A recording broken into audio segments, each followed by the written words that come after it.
If you had an opportunity to give your 30-year-old self advice, what would you say to 30-year-old Cory? This is interesting because I'm writing a book right now, and I was working on a chapter, and that's the exact question that I put in there. I said that is probably the most commonly asked question for those of us who are a little long in the tooth and have some experience. And I think that the hardest thing about really responding to something like that is that we're all a product of our experiences. And some of us in those first 18 years have had really hard experiences and have had to grow up really, really quickly, while others of us use those experiences to kind of baby crawl through life and have the guidance and direction of other people making those decisions for us that allowed protection, that we didn't have to worry so much about what our own decision was going to make. But I think if I was going back in it and I was doing all of it, I would really want my focus to be clearer in what my big picture is. Where do I see myself? Where do I see myself in 5 years? Where do I see myself in 10 years?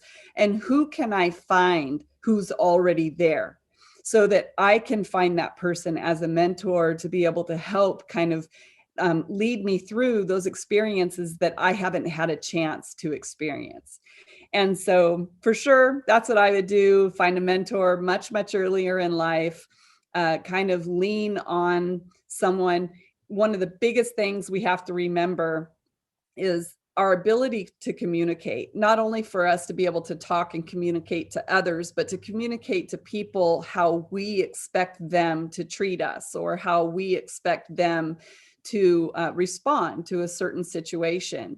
And by understanding that we're really our biggest advocate, and to not rely so much on what others are saying, and by us having that strength and love for ourselves, that if somebody does say something that's a little hurtful, or somebody does do something that we're not 100% on board with, maybe our expectations for that person were too high or set too high, and we didn't really take the time to give them guidance of what our expectations were.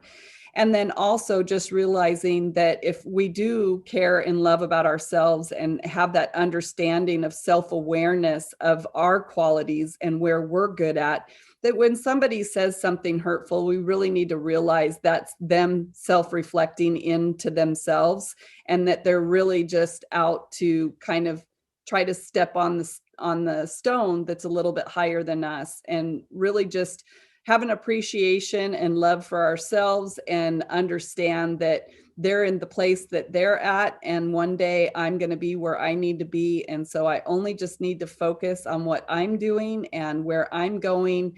And with the help of a mentor, I'll be able to sift through the information given to me to ensure that I'm accepting the right information from somebody who's leading me. So I'm not going blind either.